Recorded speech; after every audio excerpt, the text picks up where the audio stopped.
Straight ahead on WJCL News at 6. New details regarding the death investigation at Fort Stewart. We now know the name of the victim.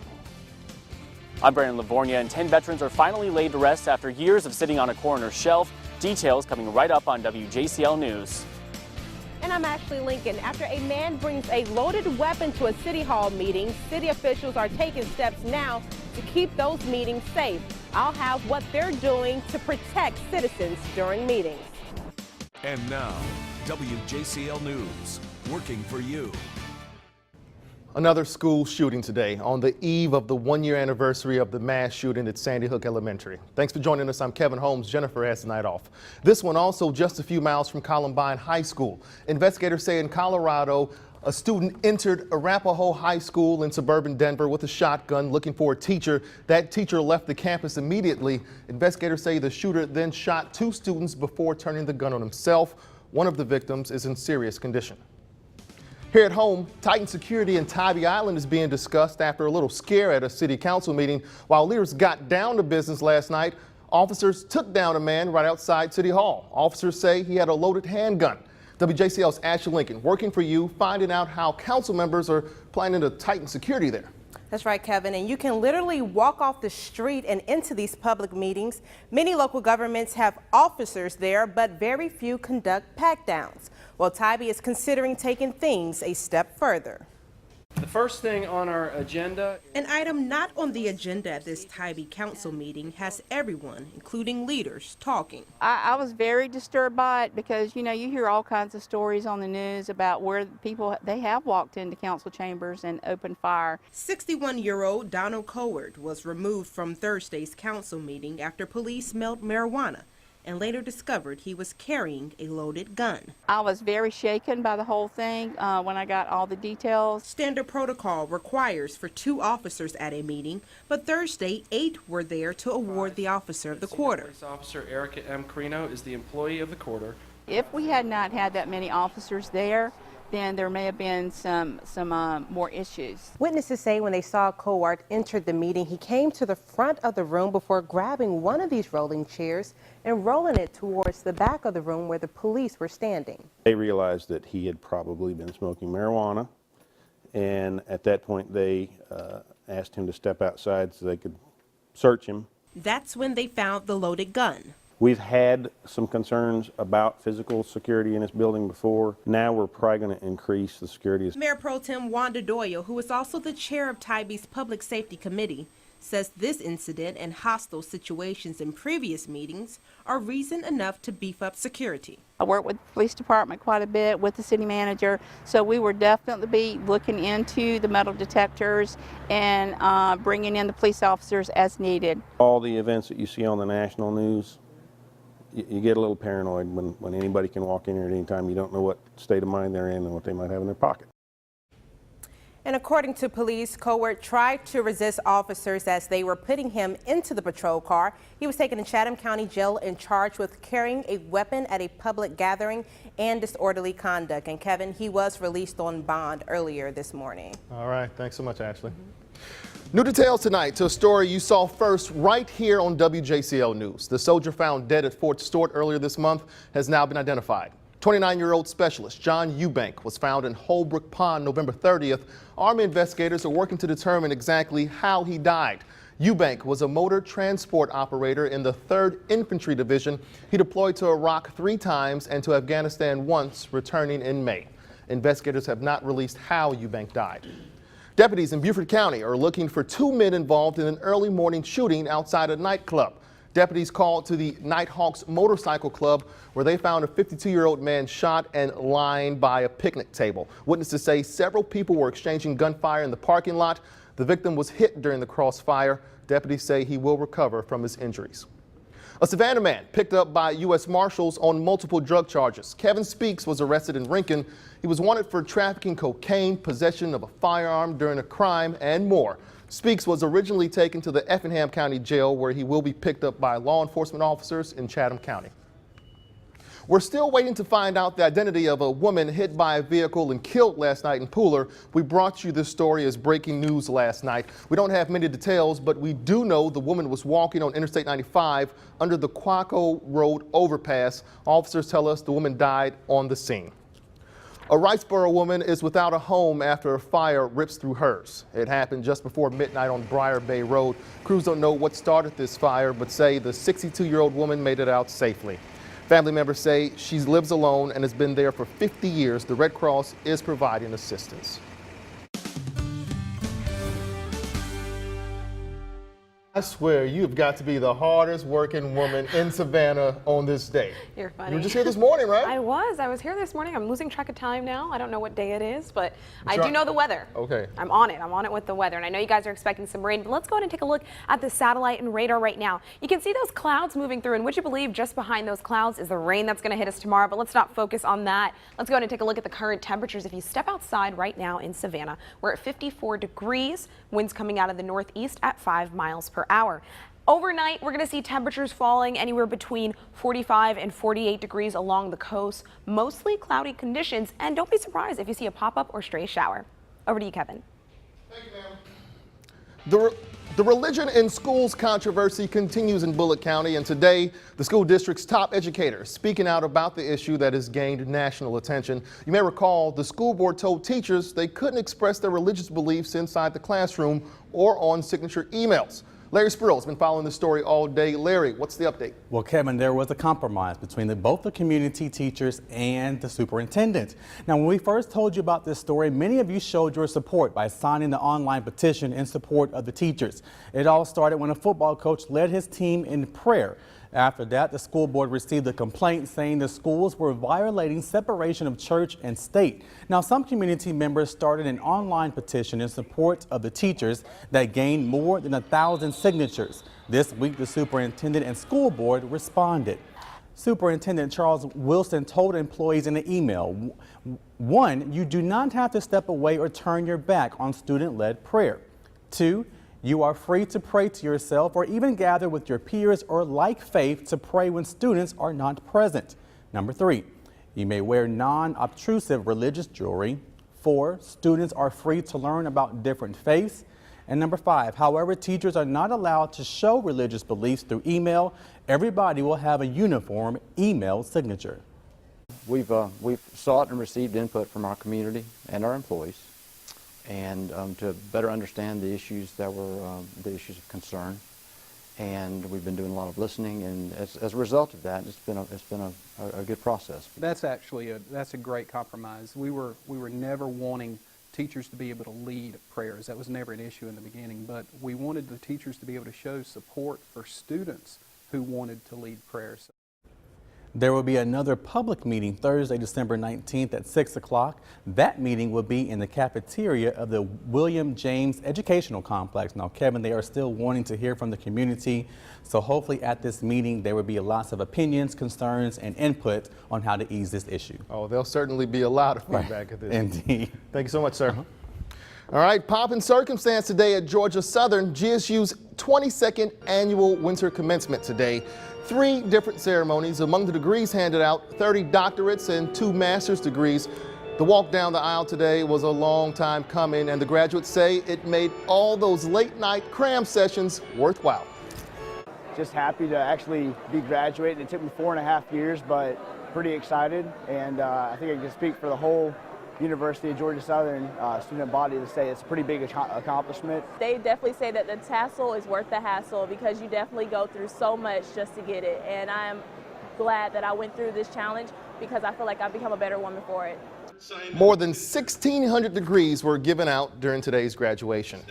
Friday the 13th, normally associated with bad luck, but the day could prove to be extremely lucky for the holder of the right Mega Millions ticket. That's when someone, maybe one of you, will find out if they won the multi-state lottery. The jackpot now stands at $400 million. The game is played in both Georgia and South Carolina, so good luck to everyone playing in our area.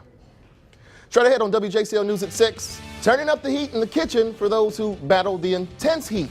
We'll break down why this Christmas will be a hearty one for local firefighters. But first, veterans on the shelf of a local coroner's office. Some have served in the Korean War and Vietnam. Brandon Livornia uncovers what's being done to give them a proper burial. Coming up in sports, Calvary Day looking for the school's first state championship. We'll have all the highlights later in sports.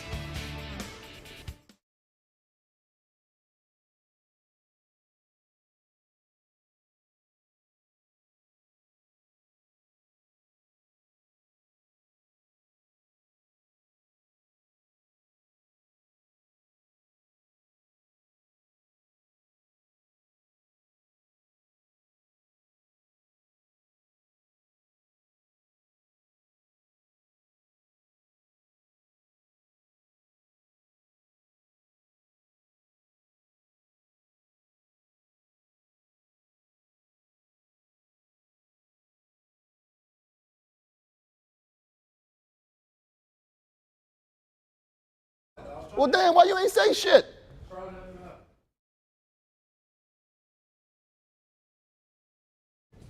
Hey, I'm here, right? At the I'm at the 90.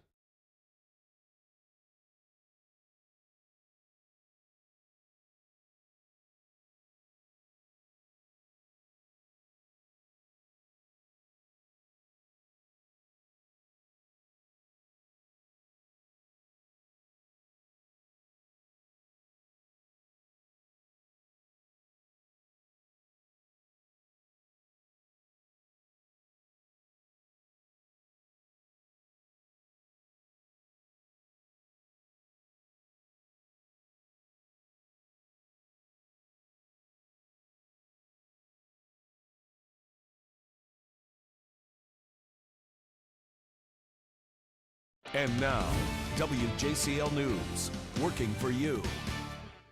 Some of our nation's heroes are finally laid to rest in Beaufort today after years of going unclaimed. WJCL's Brandon Livornia was in the Low Country for the ceremony and joins us now with more. Brandon?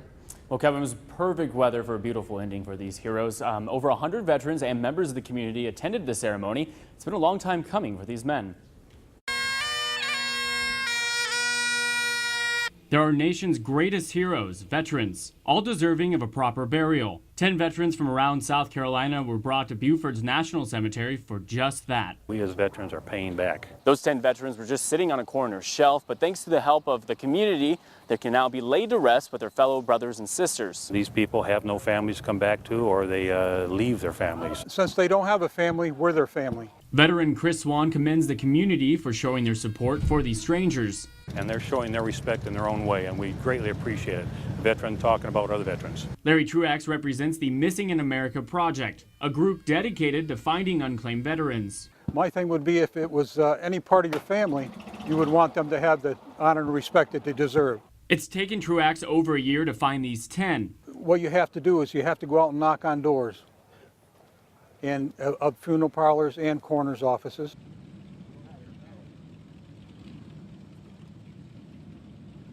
Okay, one come from Columbia, Horry County, and 8 from Charleston. Truax says the group is not done yet. And there's a lot more out there. How many?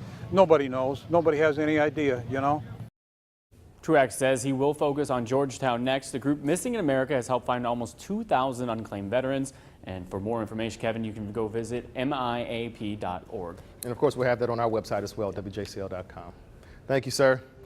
All right, Friday is the day everyone looks forward to. Folks also look forward to sunshine. There's Miss Sunshine herself, but will there be sunshine in your forecast? So I have the details coming up.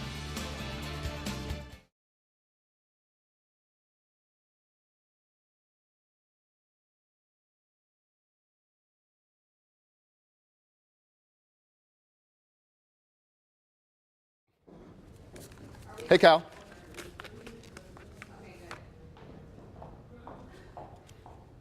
Who? Oh, Mike Abel? Well, yeah, I just fixed it. That was the A block. Wait, am I at the green wall? You're at the green wall. No, I'm glad he was looking out for me and not my not the guy on the floor. Prompt the pimp is fucking slipping, man. Oh yeah, you're right.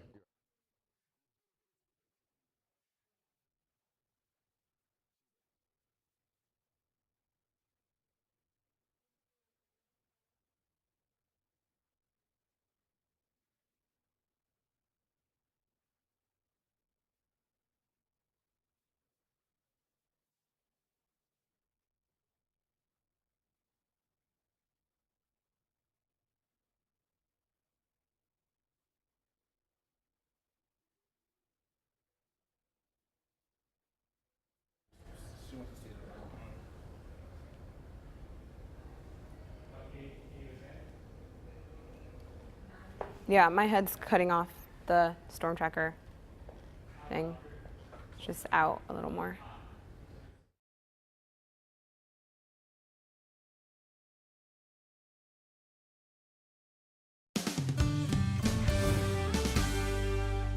Good evening. I'm meteorologist Samara Theodore in for our chief, Jeff Kirk. Let's take a look at some current temperatures right now. 51 in Charleston, here in Savannah, 54. And if you look up in Atlanta, 46. Chattanooga Mountains, pretty chilly at 43 degrees. So we've got a little bit of change coming in. We've got a cold front that's going to pass through tomorrow. And as that pushes out to sea right before it, well, we're going to see some showers tomorrow. Also behind it, we're going to see some cooler air masses ushered in. But let's go ahead and take a look at that rain, because I know you guys are wondering, what's the weekend plans? When exactly do I need the umbrella? All right, so we can see here that we could see a spotty shower or two from the coast early in the morning, overnight, and tonight into Saturday night. But here's where the bulk of the rain really comes in. Saturday evening around 6 p.m. I wouldn't even be surprised if there's a few pop-up thunderstorms or so throughout the area. But the good thing is, by Sunday morning and Sunday afternoon, that begins to clear out, left with some mostly cloudy conditions leading into partly sunny ones. All right, here's a look at your Saturday day planner. Starting off tomorrow, partly cloudy with temperatures nearing 48 degrees. By the afternoon, you're going to start to see those showers really roll in, 70 degrees. And like I said, don't be surprised if you hear some thunder associated with it. Now, as we head into the evening hours, mostly cloudy conditions with temperatures at 59 degrees. For your marine forecast, well, you know, it's a little choppy out there, coming out of the southeast at 10 to 15 knots. Waves between 4 and 5 feet. Some showers out to sea with water temperatures at 53 degrees. For your sun and tides, low tide is at 11:25 p.m. High tide just after 5:30 in the morning. We've got the sun rising at 7:18 and setting at 5:22. Pollen forecast. Well, we got one more on the board today. Usually weeds are low, but trees are low as well. So keep that in mind. And we're looking at mold very high for this time of year. If you're planning ahead, here's a look at your 7-day forecast. Look at that. Monday, are we going to have any weather? Yeah, we will. We're going to begin to see some sun moving in next week, but you need to know that there's going to be showers overnight, Saturday into Sunday, with temperatures in the low 70s, upper 60s. That's your 7-day forecast. Samara, hopefully the rain will hold off for a special run walk tomorrow morning in Savannah. The Reindeer Run Walk 8K does not award the fastest time, but the best holiday-themed costume. Winners must race in costume and finish the race. The Kitty Run is at 8:45 with the 8K, that's right, 8K, starting at 9 a.m. All the activity, the race, the chili cook-off, and other fun is on Hutchinson Island. The annual event benefits the Rape Crisis Center in Savannah. The City of Hardeeville invites you to its annual Christmas tree lighting program. It'll be at City Hall. The program starts at 7. Santa will be there along with several choirs for this free event. Wayne County residents, it's your turn to get festive tomorrow. Starting at 7 p.m., it's the Christmas in the Park event. It'll happen at Cracker Williams Park. There will be a tree lighting, also caroling, horse and carriage rides, coffee and hot cocoa, and it's all free. The event is also going to honor the Yellow Jacket football team for their great accomplishments this season. That's right. Speaking of football, it is here. State Championship Friday. Yeah. I guess. We had Calvary Day taking on Aquinas at the Georgia Dome, and just say it wasn't the best day. Oh, I didn't want to hear that. It was rough, but we're going to take a look at all of the highlights coming up right after break. So don't go anywhere. Sports is up next. Sounds good.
Back in my mind, I was thinking, are you serious? They got me saying the word crack on TV.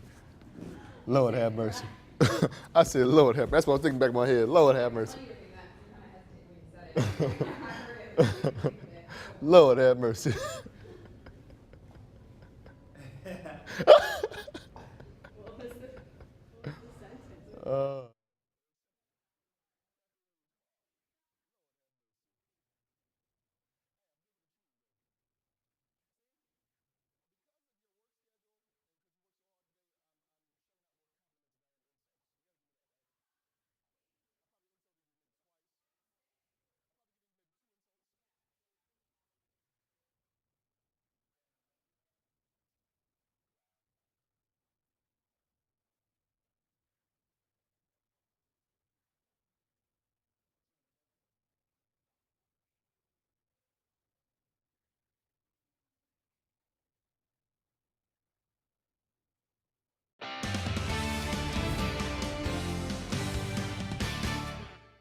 Welcome to sports, everyone. The time has come to crown a state champion. This afternoon at the Georgia Dome in Atlanta, the Calvary Day Cavaliers and the Aquinas Fighting Irish squared off in the Single A state championship game for the first time. Both squads looking for their first state title. We'll go to the first quarter in this one. Aquinas, they would be attempting to punt here, but this is going to be blocked by Tyrone Riley. He's going to get back there, and Cavs will take over around the 50-yard line. So then a few plays later, it's going to be a handoff to Robert Hayward, and he's going to break some tackles and drag a defender to the end zone. 16-yard touchdown run, 7-0 Cavs in this one. But then Liam Welch, the pitch to Ruben Garnett, and he's going to take it 36 yards to tie the game at 7 apiece.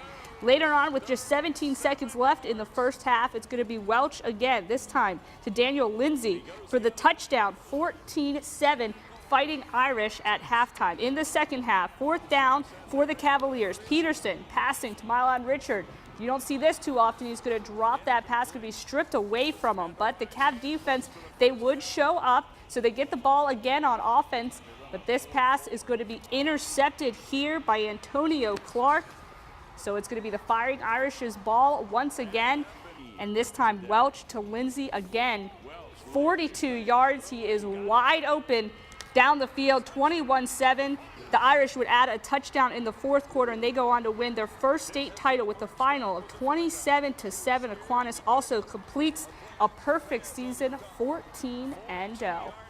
Well, of course, we'll have more highlights and post-game tonight on WJCL News at 10 and 11 as Big Frank makes his way back from Atlanta. Some other football news, the Jacksonville Jaguars have decided to part ways with defensive end Jeremy Mincy. The veteran was inactive for 2 games a month ago after he showed up late to team meetings. He did return last week in the game against Houston, but so far it is unclear why he was cut today. In 2012, he did sign a 4-year, $20 million contract with the Jags. Well, taking a look at some of the Friday night high school basketball games we've got squared up for tonight. Savannah Christian at South Effingham for that matchup, and also in 5A we got Richmond Hill taking on Jenkins. We'll have highlights of that tonight at 10 and 11, and also Toombs County at Metter. That little bit of a rivalry game for them.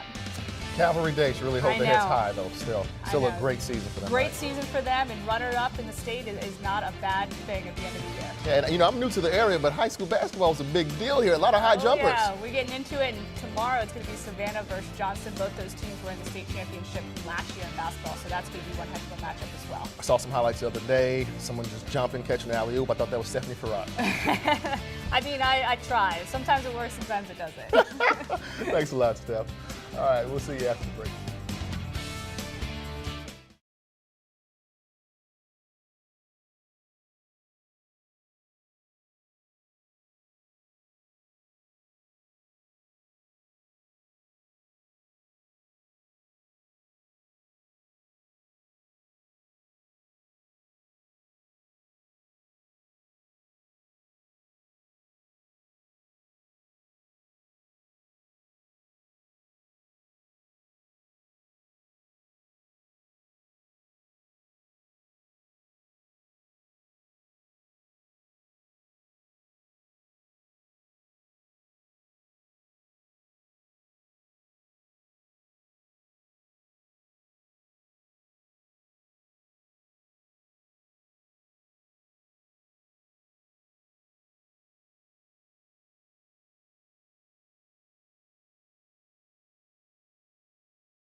Well, Savannah firefighters are sure to have a hot meal as they battle the heat this Christmas. All thanks to the Georgia Firefighters Burn Foundation, who helps collect food for their holiday meal. Executive Director Dennis Garden visited fire homes today to show support for the firefighters and thank them for their efforts. Garden says it's important people recognize their community heroes. Somebody has to work that day, and these guys are working so that families can enjoy the holiday and enjoy the season and feel safe and secure in their home knowing that these guys are on guard. 21 certificates for food were handed out to the fire companies. If I had a certificate, I would hand one out to you, Samara Theodore. Why, are you trying to buy some good weather? That's right. Now, can I redeem that coupon? Well, let's go ahead and take a look at the 7-day forecast so I can tell you which day. Probably not until next week, because tomorrow, Sunday, strong chance for rain. It's going to start Saturday afternoon. It's going to linger into Sunday morning, but then things clear up. So you guys, if we can just make it through this weekend, next week, tons of sun, temperatures very comfortable in the low to mid 60s. So. You know, in the grand scale of things, this is pretty much a mild December. Actually, warmer than average, correct? Yeah, we did. We broke a few records, hitting 80s when we should have been in the 60s. So it's been very warm. And last night we did get a preview of winter, though. You saw that this morning. Temperatures were freezing, 29 degrees in Statesboro. Wow. So yeah, it got really cold. But things are beginning to warm up. So what's the record high for today? Do you Today's know? record high is it just lost me. It escaped me. We fell short, though. We did fall short. So we're where we're supposed to be, in the 60s today. All right, and hopefully you are where you're supposed to be on your couch. Watch us. We appreciate it. For more information, log into our website, WJCL.com. We'll have much more on the forecast and developing stories out of Colorado, that deadly school shooting, and much more tonight at 11. Stay with us. We'll see you tomorrow.